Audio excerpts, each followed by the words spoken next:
शुकासारिखे पूर्ण वैराग्य जाचे, वशिष्ठा परी ज्ञान योगेश्वराचे, कवी वाल्मिका सारिका मान्य ऐसा, नमस्कार माझा सद्गुरु रामदासा. मला वाटते अंतरित्वा वसावे, तुझ्या दासबोधासी त्वा बोध व्हावे, अपत्या परी पाववी प्रेम ग्रासा, महाराज या सद्गुरु रामदासा. जय जय रघुवीर समर्थ, सब संतन की जय, भारत माता की जय. श्रोता वक्ता श्रीराम समर्थ श्रीराम.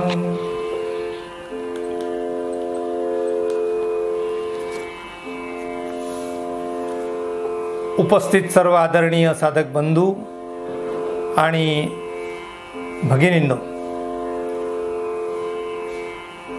श्री समर्थांनी दशक 10 समास 2 याचं वर्णन आपण काल पाहिलं, विवेचन पाहिलं. या असलेल्या 25 ओवीमध्ये श्री समर्थांना शिष्यांनी प्रश्न विचारले, म्हणून कालचा जो आपला समास होता तो सोडवताना, त्याचं निरूपण करताना मी फक्त प्रश्न सांगितले, उत्तराचा विषय नाही आहे. त्यामुळे पुढे येणारा समास प्रश्न आणि उत्तर आशंकेचं समाधान आपलं होणार आहे. पण थोडा त्याच्यावर आपण पुन्हा पुनरावलोकन करू. आपल्या सर्व आदरणीय साधक बंधूंच्या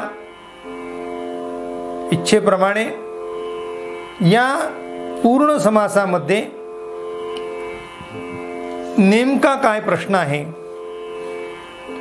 या समासामध्ये नेमकं काय सांगितलेलं आहे ते आपण पाहूया. प्रत्येक ओवी मी वाचणार नाही,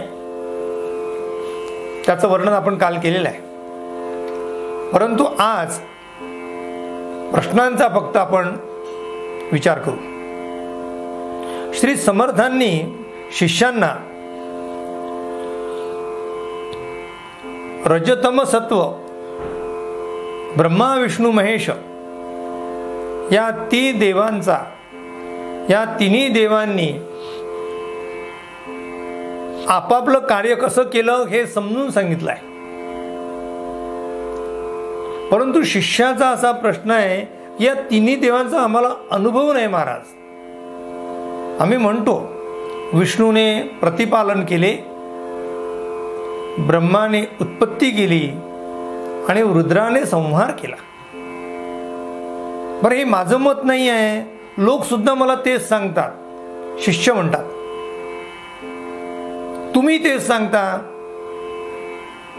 आम्ही अज्ञ आहोत, आम्हाला त्यातला अर्थ कळतो, अनुभव येत नाही. अर्थ कळणे सोपं आहे, अनुभव येणे कठीण आहे. ते म्हणतात आम्हाला ब्रह्मा विष्णू महेश याचा अर्थ कळतो, त्यांचं कार्य कळते, त्याची व्याप्ती कळते, पण आम्ही ब्रह्माला पाहिलं नाही, आम्ही विष्णूला पाहिलं नाही. ब्रह्म 4 मुखांचा आहे, ते आम्ही मूर्तीची प्रतिष्ठापना करतो, त्याला 4 मुख आहेत म्हणून आम्ही 4 मुख मानतो. ते 4 मुख म्हणजे 4 वेद मानली जातात, ऋग्वेद, यजुर्वेद, सामवेद आणि अथर्ववेद. ब्रह्माच्या मुखातून ते प्रसवले आहेत.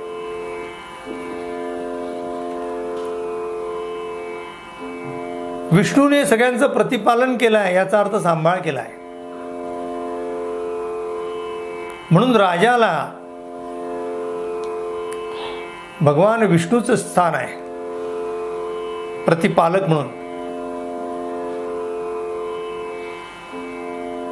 आणि रुद्र याचा अर्थ संहार करणारा, निर्माण झाल्यानंतर पालन करणे आणि गरज नसताना किंवा त्याचं कार्य संपल्यानंतर त्याचा नाश करणे हे रुद्राचं कार्य आहे. मग मला प्रश्न असा पडला आहे, शिष्य म्हणतात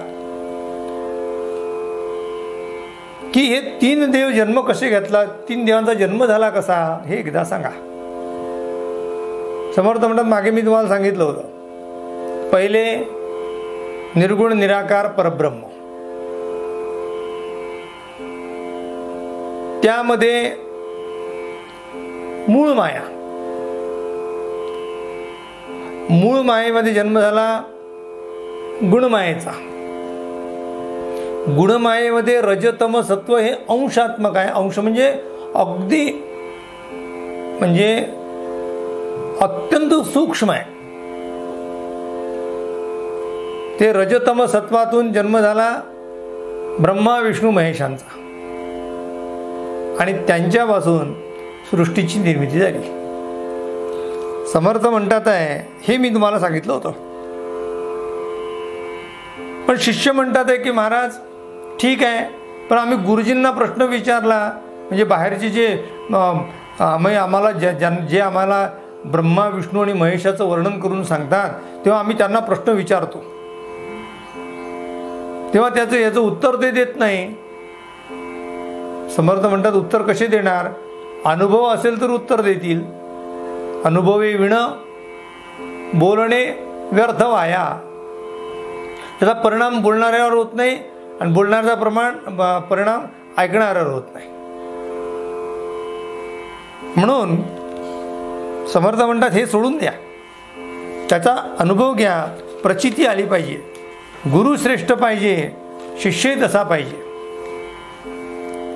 सद्गुरु वचनी विश्वास पूर्ण, मुख्य सत्शिष्याचे लक्षण. मुख्य सत्शिष्याचं लक्षण ते आहे की ज्यांची पूर्ण श्रद्धा, पूर्ण विश्वास सद्गुरूंच्या वचनावर आहे. जेव्हा आपली निष्ठा आणि आपली श्रद्धा त्यांच्या पायी असते त्यावेळेस सद्गुरू आपल्याला त्याची अनुभूती करून देतात. म्हणून समर्थांना जो प्रश्न विचारला आहे की 3 देव कसे जन्माला आले यांची आम्हाला शंका आली आहे. दुसरा प्रश्न विचारलेला आहे, काही उभी आले आहेत त्यात, पण दुसरा प्रश्न आला आहे की माया, वेद आणि आपला दिसणारा देह हा कोण आहे आणि त्याचा निर्माण करता कोण आहे. पुन्हा एका, माया कोणी निर्माण केली, वेद कोणी निर्माण केले, देह कोणी निर्माण केले, अशा प्रकारे प्रश्न शिष्याने गुरूंना विचारलेला आहे. मग शास्त्राचा आधार घेऊन समर्थ म्हणतात की एकाक्षर ज्याला आम्ही ब्रह्म म्हणतो, एकच अक्षर आहे ओम. त्या ओम मध्ये 3.5 मातृका आहेत, अ, उ आणि म आणि अर्धचंद्र म्हणून अर्धी. म्हणून ओम या शब्द ब्रह्मापासून, यातून विश्वाची उत्पत्ती झाली. तो मूळ आहे, ओम तिथे मूळ आलाय. अकार तो ब्रह्म, उकार तो विष्णू, मकार महेशू बोलिजेत, ऐसे 3 देव जेथुनी उत्पन्न, तो हा गजानन माय बाप. म्हणजे ब्रह्मा विष्णू महेशांचा जन्म देणारा कोण आहे तर तो गजानन म्हटलेला आहे. तुका म्हणे ऐसी आहे वेदवाणी, पहावी पुराणी व्यासाची या, म्हणजे वेदांमध्ये सांगितलं आहे, परंतु त्याचा अनुभव जर तुम्हाला वाचन करायचं असेल, कथात्मक रूपाने तुम्हाला पुराणं पाहावं लागतील. विष्णू पुराण आहे, गरुड पुराण आहे, पद्मपुराण आहे, 18 पुराण आहे. पहावी पुराणी व्यासाची या. अशा प्रकारे या मायेचा पुढे वेदाचा, कारण वेद हे शब्दब्रह्म, वेदांमध्ये शब्द आले आणि शब्दाची उत्पत्ती कशी झाली सांगा बरं. काल आपण घाईघाईत पाहिलंच शब्द कसा निर्माण झाला, अक्षर कसं निर्माण झालं. व्याकरणाचा थोडासा भाग आहे बरा, आम्ही विद्यार्थ्यांना शिकवतो की मुलांनो, स्वर आणि व्यंजन यांच्या एकत्रीकरणाला वर्ण असं म्हणतात. स्वर अ घेतला आणि व्यंजन म घेतलं तर तो म चा पाय असा लंगडा करावा लागतो, त्याला हलंत असं म्हणतात. त्यामुळे त्या म च्या पुढे जर हा अ ठेवला गेला म्हणजे अकार आला तर तो म पूर्ण होतो. म्हणजे अक्षर सुद्धा स्वर आणि व्यंजन याच्या मिश्रणातून वर्ण तयार झाला आणि वर्णावर्णांचा एकत्रित समूह, वर्णावर्णांचा एकत्रित समूह किंवा स्वरवर्णाचा एकत्रित समूह, तेव्हा शब्द तयार झाला. असा जो शब्द आहे त्या शब्दांचा अर्थपूर्ण समुच्चय म्हणजे वाक्य आहे. आणि असे अर्थपूर्ण वाक्यांचा समुच्चय म्हणजे परिच्छेद आहे. अशा अर्थपूर्ण परिच्छेदांचं प्रकरण आहे, अध्याय आहे. आणि अशा अनेक अध्यायांचा एक ग्रंथ आहे. त्याचं मूळ काय, तर मूळ आहे ओम. कारण ओम या शब्दामध्ये अ, उ आणि म असे 3 शब्द आलेले आहेत. श्री समर्थांना हे सांगत असताना शिष्याने अजून एक प्रश्न विचारला आहे.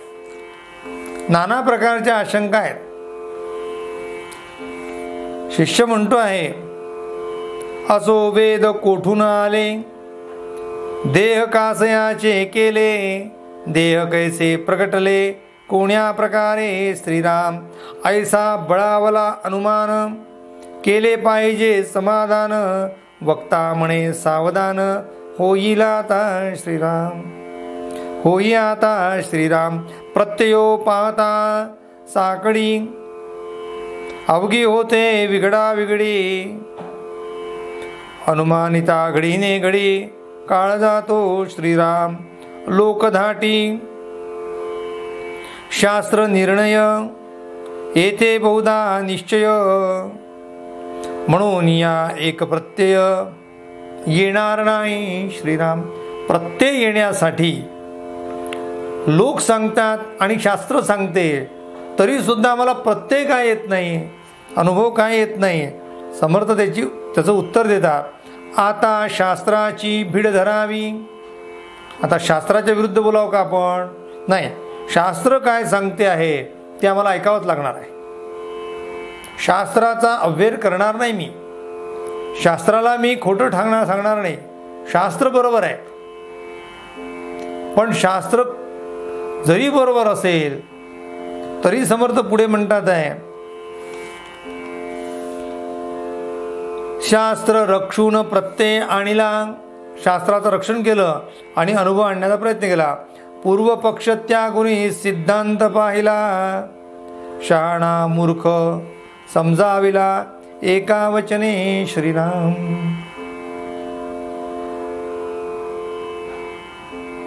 आता एका वचनाने मूर्खाला आणि शहाण्याला दोघांनाही समर्थांनी समजून सांगितलं आहे. पूर्वपक्ष आणि सिद्धांत. पूर्वपक्ष या शब्दाचा अर्थ दृष्टांत, पूर्व पक्षामध्ये कसं समजून सांगावं याचं उदाहरण दिलेलं आहे आणि सिद्धांतामध्ये काय समजून घ्यायचं आहे ते सांगितलं आहे. इथे कसं आहे आणि इथे काय आहे. कसं या शब्दाचा अर्थ पूर्व पक्ष आणि काय या शब्दाचा अर्थ सिद्धांत. काय समजून घ्यायचं आहे आम्हाला, सिद्धांत समजून घ्यायचा आहे.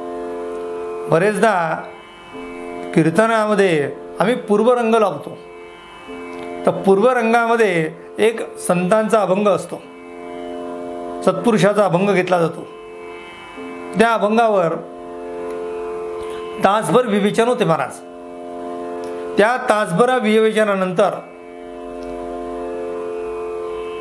त्यात काय समजून सांगायचं आहे हे कळलं पाहिजे. प्रत्येक शब्दावर इतकं बोलता येते की त्याला सीमाच नाही आहे. कारण इथे ज्ञान अगाध असते, वाचन भरपूर असते, अनुभव भरपूर असतो, श्रोते खूप बसलेले असतात. किती सांगून काय सांगू यालाही भरता आले असते बुवारा सांगायचं. त्यामुळे काय काय सांगावं आणि कसं कसं सांगावं हे समजत नाही. खूप काही सांगितलं जाते. कीर्तन संपल्यानंतर पूर्वरंग समजल्यानंतर त्यांना विचारलं का याच्यातला सिद्धांत कोणता आहे, दृष्टांत कोणता आहे, श्रोत्यांना कळणार नाही. पोहणारा जो बुचकळ्या खातो तर बुडणाऱ्याला कसं वाचवतो. म्हणून जगद्गुरु संत तुकाराम महाराजांचे बहुतेक अभंग, बहुतेक शब्द वापरतो म्हणजे मी सुटायला मार्ग ठेवला आहे. बहुतेक अभंग यातलं दुसरं चरण जे आहे वारकरी संप्रदायामध्ये आपल्या दुसरं चरण हे सिद्धांत म्हणून सोडवले जाते. उदाहरणार्थ सांगू शकू आपण, असे अनेक उदाहरण सांगता येईल. का अभंगाचं उदाहरण घेऊ. अनेक अभंग आहे. गाथा उघडा 450 अभंग, 4500 अभंग आहे. दुसरं चरण जे आहे तो सिद्धांत आहे आणि पहिलं चरण जे आहे आणि तिसरं चौथं, पहिलं तिसरं आणि चौथं हे दृष्टांत आहे. विष्णुमय जग उदाहरणार्थ घेतलंय का अभंग. विष्णुमय जग वैष्णवांचा धर्म, भेदाभेद भ्रम अमंगळ. ऐकाजी तुम्ही भक्त भागवत, कराल ते हित सत्य करा. कोण्याही जीवाचा न घडो मत्सर, वर्म सर्वेश्वर पूजनाचे. तुका म्हणे एका देहाचे अवयव, सुख दुःख भोग जीव पावे. असा 4 चरणाचा अभंग मी म्हणून दाखवला. आता इथे सिद्धांत कोणता आहे, दृष्टांत कोणता आहे समजून घेऊ. पूर्वपक्ष कसा असतो पहा. आता दुसरं चरण मी सिद्धांत आहे असं बोललो, अर्थात तो सिद्धांतच आहे. कोणता सिद्धांत आहे. ऐकाजी तुम्ही भक्त भागवत, कराल ते हित सत्य करा. तुमचं हित कशात आहे समजून घ्या. जगद्गुरु तुकाराम महाराज, तुझं हित कशात आहे. कारण तू कोण आहे, भक्त आहेस आणि भागवत आहेस. दोन्ही विशेषण आहे, भक्त आणि भागवत. भागवत ग्रंथ आहे. ऐकाजी तुम्ही भक्त भागवत म्हणजे भागवत ऐका असा अर्थ नाही आहे तिथे. तुम्ही भक्त आहात, तुम्ही भागवत आहात, त्यामुळे तुम्ही तुमचं हित समजून घ्या. मग काय हित आहे. आता आम्ही हित समजून घ्यायचं. हित म्हणजे कल्याण. आमचं कल्याण कशाचं आहे. मग दृष्टांत. कुठला दृष्टांत आलेला आहे. विष्णुमय जग वैष्णवांचा धर्म, भेदाभेद भ्रम अमंगळ. जर तुमचं कल्याण तुम्हाला करून घ्यायचं असेल तर संपूर्ण जगतामध्ये विष्णूशिवाय दुसरं काहीही नाही हे समजून घ्या.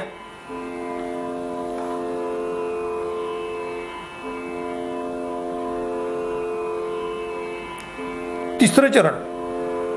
कोण्याही जीवाचा न घडो मत्सर, वर्म सर्वेश्वर पूजनाचे.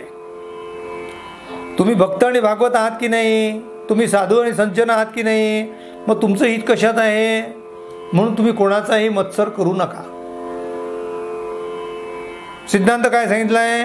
तुम्ही भक्त आहात, तुम्ही दुष्ट आणि दुर्जन असेल तर काही विषय नाही आहे. तुम्ही सज्जन आहात, तुम्ही भक्त आहात, भागवत आहात, तुमचं हित तुम्हाला आता कळायला लागलेलं आहे, हे समजून सांगतात आहे महाराज.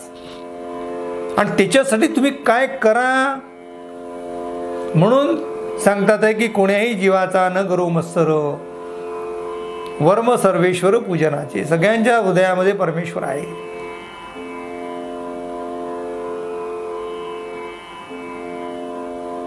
म्हणून तुम्ही समजून घ्या. कोणती गोष्ट समजून घ्या की तुम्ही भक्त आहात, भागवत आहात, स्वतःचं हित करून घ्या. आणि ते हित कशात आहे? 3रं चरण, 4थं चरण. तुका म्हणे एका देहाचे अवयव, सुख दुःख भोग जीव पावे. दृष्टांत आला पुन्हा. ज्याप्रमाणे देहाला वेगवेगळे अवयव आहेत, कोणत्याही अवयवाला किंवा कोणत्याही इंद्रियाला धक्का लागला, नखाला जरी धक्का लागला तर जीवाला त्रास होतो. केस उपटला गेला तरी जीवाला त्रास होतो. म्हणून 2रं चरण जे आहे तो सिद्धांत 1, 3 आणि 4 जे दृष्टांतामध्ये मोडतो. म्हणून वारकरी संप्रदायामध्ये जेव्हा अभंगाचा पुनरुच्चार केला जातो किंवा त्या अभंगाचं पालुपद लावावं लागते किंवा ते अभंग पुन्हा पुन्हा म्हणावा लागतो, तर ते 2रं चरण म्हटलं जाते. लक्षात घ्या. अगदी उत्तम सांगतात आणि अत्यंत योग्य पद्धत आहे. कितीतरी आपल्याला उदाहरण देता येईल असे. संत चरण रज लागता सहज, वासनेची बीज जळूनी जाय. पण हे केव्हा मुख्य तत्व 2ऱ्या ओळीत दिलं आहे. मग राम नामे उपजे आवडी, सुख घडोघडी वाढू लागे. म्हणून समर्थ सुद्धा म्हणतात आहे की तुम्ही शास्त्र पाहता तर शास्त्रामध्ये फक्त दृष्टांत पाहताय, सिद्धांताचा कधी विचारच केला नाही. अहो, सिद्धांत घेण्यासारखा आहे, दृष्टांत टाकून देण्यासारखा आहे. नामदेव महाराजांचा एक अभंग आहे, दुष्ट तो दुर्जन दुरीचं धरावा, संगन करावा पापियांचा. सर्पाचे पिले साने म्हणून पोशियले, त्यासी पान दिदले अमृताचे. नव्हे ते निर्विष न सांडी आपले स्वभाव गुण, पोशी त्याचे प्राण घेऊ पाहे. अभंग असा आहे. आता इथे दुष्ट तो दुर्जन दुरीचं धरावा हे सांगण्यासाठी दुष्ट कसा असतो, जसं सापाचं पिलू. त्याला किती तुम्ही दूध पाजण्याचा प्रयत्न केला तरी सुद्धा ते ज्याला जो त्याचं प्रतिपालन करतो त्याच्यावरच तो फुफकारा टाकतो, त्यालाच चावायला मागे पुढे पाहत नाही. तुका म्हणे दुर्जन, तुका म्हणे तुकाराम महाराज म्हणतात की दुर्जन कसा आहे ते समजून घ्या.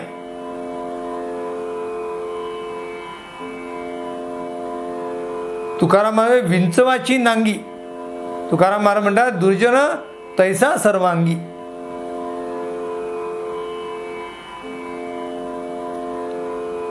तर त्यांना दृष्टांत म्हणून दिलेला आहे. याचा अर्थ ते दुर्जनांना साप म्हणायचं नाही आहे किंवा सापाला दुर्जन समजायचं नाही आहे.